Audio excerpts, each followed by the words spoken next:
Selamat pagi, Assalamualaikum warahmatullahi wabarakatuh.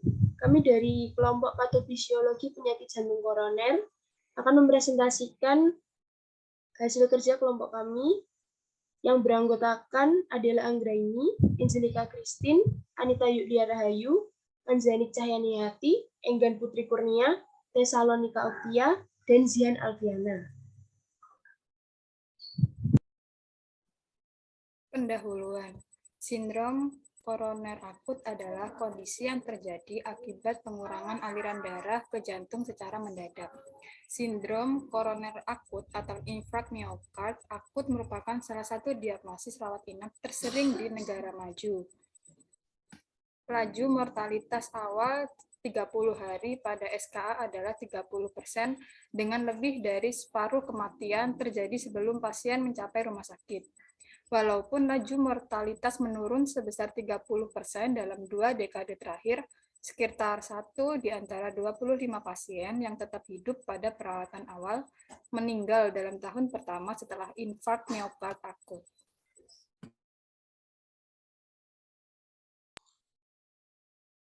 Aliran darah koroner. Pada jantung normal, kebutuhan oksigen miokard disuplai secara kontinu oleh arteri koroner selama aktivitas normal. Kebutuhan oksigen miokard naik akan meningkatkan aliran arteri koroner. Suplai oksigen miokard bergantung pada oksigen konten darah dan coronary blood flow. Oksigen konten bergantung pada oksigenasi sistematik dan kadar hemoglobin. Sehingga bila tidak anemia atau penyakit paru, aliran oksigen koroner cenderung konstan.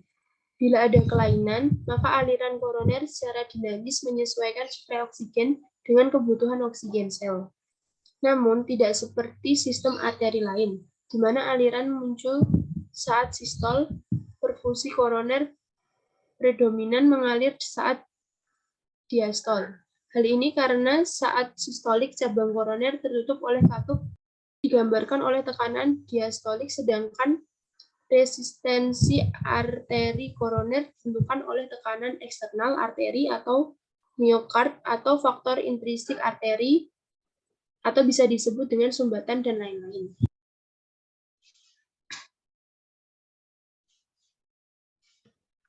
Faktor metabolik. Akumulasi metabolik lokal mempengaruhi tonus vaskuler, mempengaruhi suplai oksigen, dan dapat merubah kebutuhan oksigen.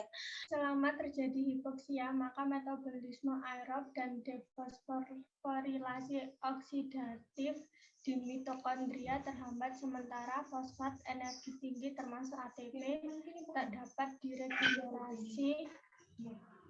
dapat diregenerasi sehingga mengakibatkan adenosin difosfat atau ADP dan adenosin monofosfat atau AMP terkumpul dan terdegradasi sebagian menjadi adenosin yang merupakan vasodilator poten dan sangat mempengaruhi tonus vaskular. Faktor endotel. Seperti yang kita ketahui, pada endotel pembuluh darah dihasilkan substansi vasoaktif yang mempengaruhi tonus vaskuler. Vasodilator yang diproduksi oleh endotel termasuk nitrik oksid NO, prostacyclin, dan endothelium derivated hyperpolarizing factor atau EDHF. Endothelin 1 sebagai contoh dari substansi endothelium berfungsi sebagai vasokonstriktor. NO mempengaruhi tonus vaskular dengan cara berdifusi dan melebarkan hubungan antara sel otot sehingga terelaksasi dengan mekanisme siklik guanosin monofosfat dependent. Produksi NO pada normal endotel terjadi pada kondisi normal dan dipengaruhi kondisi pada substansi lain. Prostacyclin membuat vasodilatasi dengan cara relaksasi otot vaskular melalui jalur KEM dependent dengan stimuli seperti hipoksia, stress shear, asetilkolin, dan produk trombosit atau serotonin. EDHF adalah perangkat vasodilator penting seperti NO. Ia bekerja dengan cara berdifusi antar sel. Dihasilkan dengan faktor pencetus seperti NO, termasuk ACH dan denyut nadi. Pada sirkulasi koroner, EDHF menjadi sangat penting karena merelaksasi arteri kecil. Endotelin 1 adalah vasokonstriktor poten yang dihasilkan oleh sel endotel. Keberadaannya dipicu oleh beberapa faktor seperti trombin, angiotensin 2, epinefrin, dan shear stress aliran darah. Faktor persyarafan. Kontrol saraf dan resistensi vaskular tergantung dari sistem saraf simpatis dan parasimpatis. Saat kondisi normal, saraf simpatis memegang peran penting. Arteri koroner terdapat alfa-1 adrenergic reseptor yang berfungsi sebagai vasokonstriksi dan beta-2 reseptor berfungsi sebagai vasodilatasi. Kebutuhan oksigen miokard. Ada 3 faktor yang menentukan kebutuhan oksigen miokard seperti stres dinding, ventrikel, denyut jantung, kontraktilitas atau status inotropik. Ventricular wall stress adalah force acting tangensial pada stres miokard, dan energi diperlukan untuk melawan tekanan tersebut. Wall stress berhubungan langsung dengan tekanan sistolik ventrikel dan berhubungan dengan peningkatan tekanan di ventrikel kiri seperti pada stenosis aorta dan hipertensi. Pada arteriosklerosis koroner stadium lanjut terdapat gangguan aliran yang mempengaruhi suplai darah dan kebutuhan oksigen. Mekanisme iskemia. Iskemik miokard pada penyakit arteri koroner dihasilkan dari plak aterosklerosis yang mempersempit lumen pembuluh darah dan membatasi suplai darah. Bila penyempitan lumen kurang dari 60% aliran darah, potensial maksimal arteri tidak berpengaruh secara signifikan karena adanya gerakan proksimal dan vasodilatasi pembuluh darah distal untuk mencukupi suplai. Saat penyempitan pembuluh darah lebih dari 70% aliran darah istirahat normal, namun aliran darah maksimal menurun walaupun dengan dilatasi tetap dilatasi pembuluh darah distal. Penyempitan lebih dari 90% walau dengan dilatasi distal maksimal aliran darah tetap tidak dapat mencukupi kebutuhan basal dan iskemik tetap saat istirahat. Pada pasien hiperosklerolemia, BM, perokok, hipertensi telah terjadi disfungsi endotelial lebih dahulu sebelum terbentuk aterosklerosis. Selain disebabkan oleh aterosklerosis, penyakit jantung koroner disebabkan oleh penurun perfusi akibat hipotensi atau misal hipovolemia atau shock septik. Penurunan pengangkut oksigen darah yang cukup berat atau misal anemia, kelainan paru, pendarahan masif atau pendarahan berat menyebabkan berkurangnya hemoglobin atau hipotensi.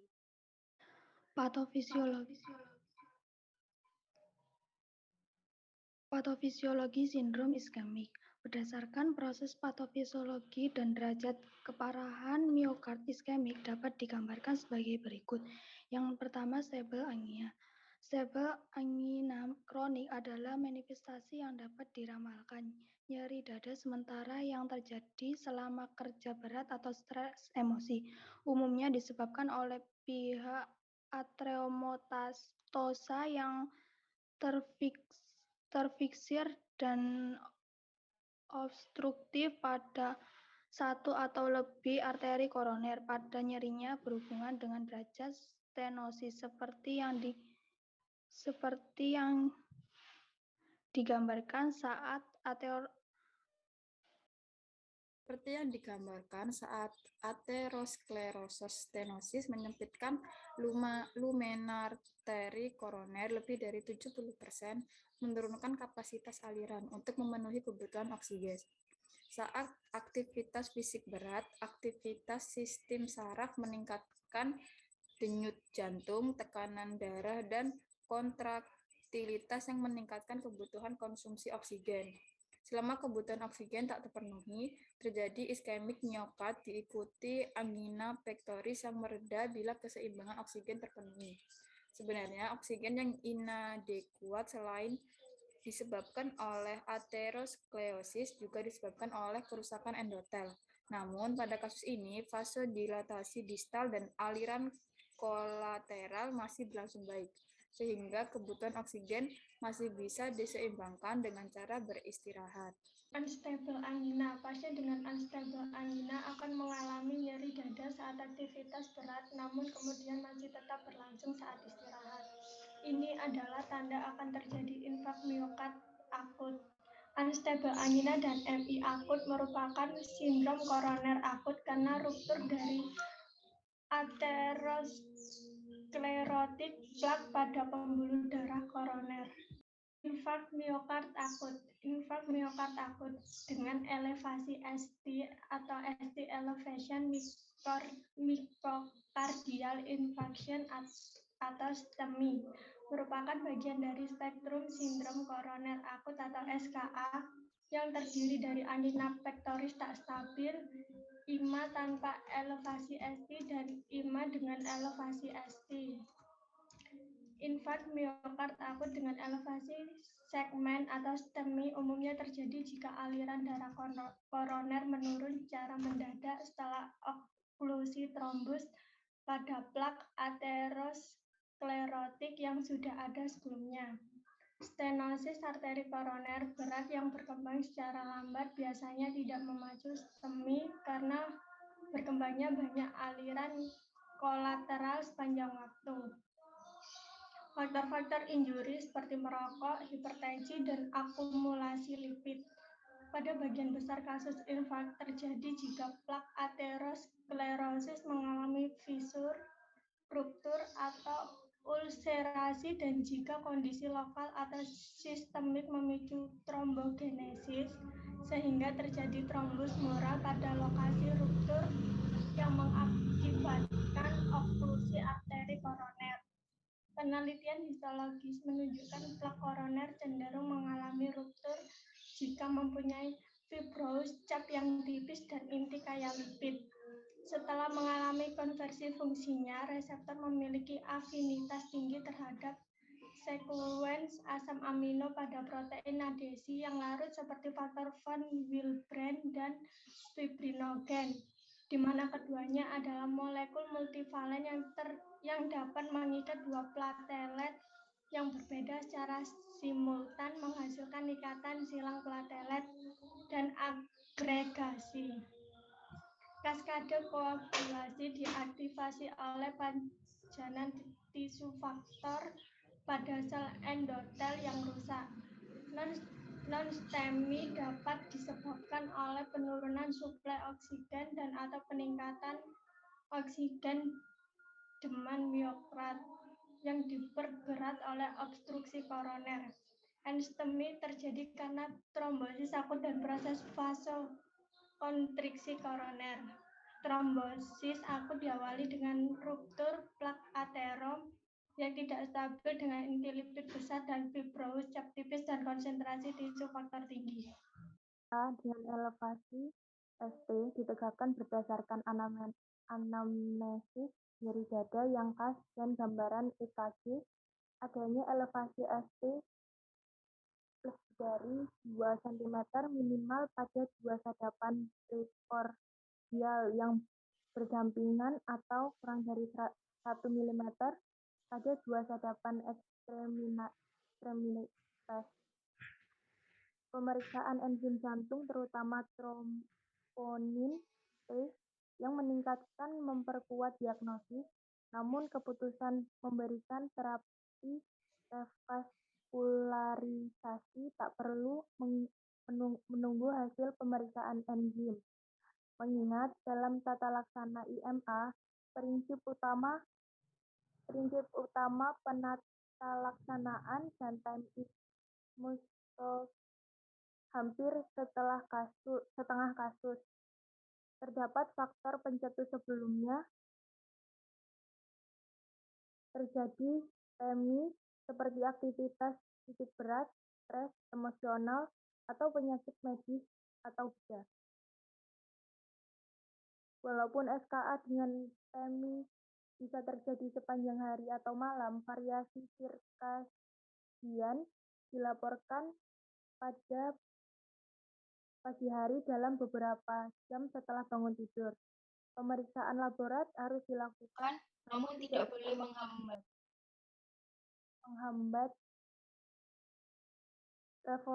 reperfusi. Pemeriksaan yang dianjurkan adalah reanisme kinetika, MB, dan cardiac specific troponin (CTN) atau CTNL dan dilakukan secara serial.